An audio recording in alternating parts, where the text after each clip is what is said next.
지금 이 시간에는 지난 시간에 우리가 버튼홀 스티치로 펠트지를 연결하는 방법에 대해서 살펴보았는데요.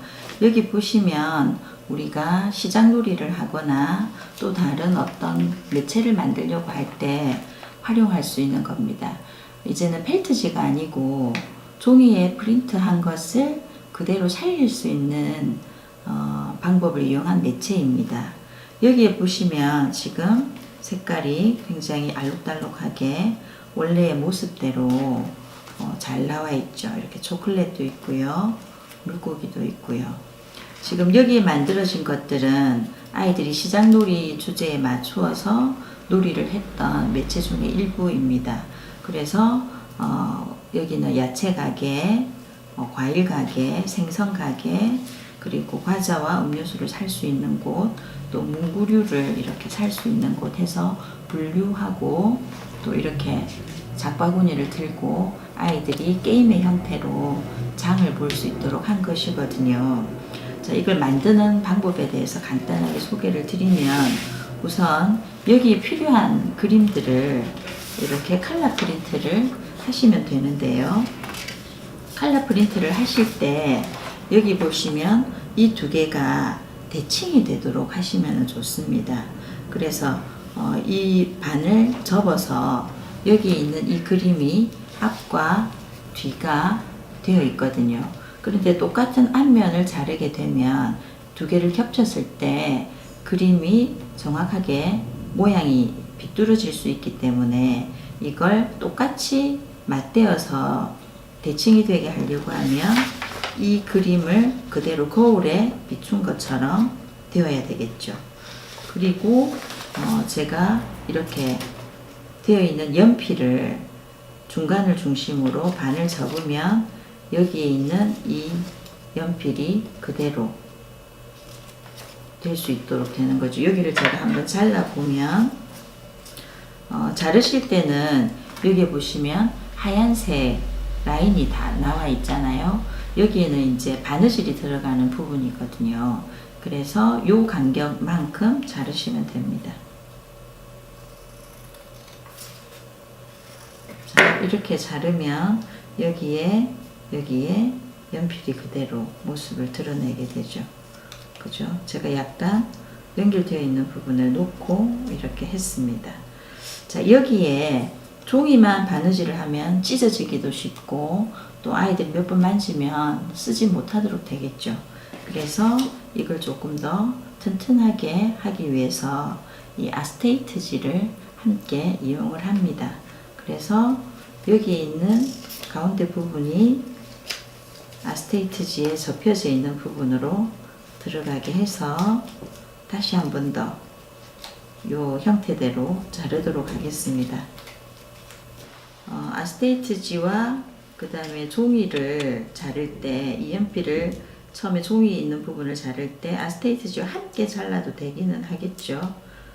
그죠? 저처럼 종이 먼저 자르고 그 다음에 종이 자른 거를 안에 넣고 아스테이트지를 또 자를 수도 있지만 이렇게 되어 있는 오이에다가 아스테이트지를 그대로 이렇게 되도록 해서 그 간격을 잘 살려서 이렇게 한꺼번에 자르셔도 되겠죠.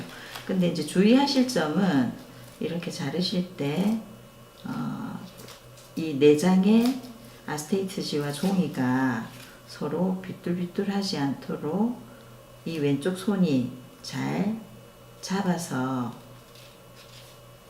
흐트러짐이 없도록 도와줘야 될 겁니다. 자, 이렇게 잘려진 부분들을 보시면 이제 이게 내장으로 되어 있잖아요. 내장을 무엇으로 연결하느냐, 지난 시간에 했던 버튼홀 스티치로 하셔도 되고 감침질로 하셔도 되는데 저는 조금 더 빠르게 하기 위해서 감침질을 하도록 하겠습니다. 제가 해놓은 것 중에 당근이 있거든요. 완성이 된 모습은 이 모습이고요. 여기에 바느질을 해 나가는 모습인데 여기는 지금 당근에 라인이 있기 때문에 우리가 펠트지 했을 때보다 훨씬 바느질을 빠르게 할 수 있습니다. 그래서 여기 넣고 빼고 넣고 빼면 이렇게 바느질이 다 되겠죠. 이렇게 됩니다. 그리고 어느 정도 바느질이 되고 이 안 속에 역시 솜을 넣어야 되겠죠. 솜을 넣어야 되기 때문에 공간을 두시고, 지난 시간에도 제가 이렇게 좁은 곳에 솜을 넣을 때는 솜을 넣다가 볼펜으로 밀어서 솜이 안속으로 밀릴 수 있도록 하는 것이 좋다고 말씀을 드렸습니다. 지금은 손으로 들어가기도 하는데 이 끝쪽에 솜이 잘 들어가게 하려고 하면 여기서 한번 밀어주시는 것이 좋겠죠. 자, 이렇게 밀면 솜이 여기 끝에까지 이렇게 들어가게 됩니다. 이렇게 솜을 다 채우시고 지난 시간에 했던 것처럼 마무리를 하시면 이런 당근의 모습이 완성이 됩니다. 자, 제가 여기에 보이는 당근 두 개가 있는데 이 당근과 이 당근의 느낌이 조금 다르죠. 그건 여기는 실이 굵은 걸로 바느질을 한 것이고 이쪽에 있는 당근은 얇은 실로 했습니다. 그래서 조금 느낌이 다른데 여러분들은 어떤 굵기로 하실지 여러분들이 선택하시면 되겠죠. 그런데 이 교구는 지금 이렇게 해서 아이들이 장을 보면서 이렇게 한다거나 아니면 생선은 생선끼리 모으고 또 야채는 야채끼리 모으고 이것으로 끝나는 게 아니고요. 이걸 나중에 장을 보고 와서 아이들이 자석 칠판에 붙여서 놀이를 할 수 있도록 만들었거든요. 이제 그게 바로 이 안속에 솜을 넣기 전에 그림 사이에 자석을 넣었습니다. 지금 여러분들 보실 때는 자석이 전혀 보이지 않으시죠? 그런데 여기 자세히 보시면 여기에 스텐 자석이 들어있거든요. 그래서 여기 오이에도 자석이 들어있습니다. 지금 보시면 이렇게 붙어 있죠.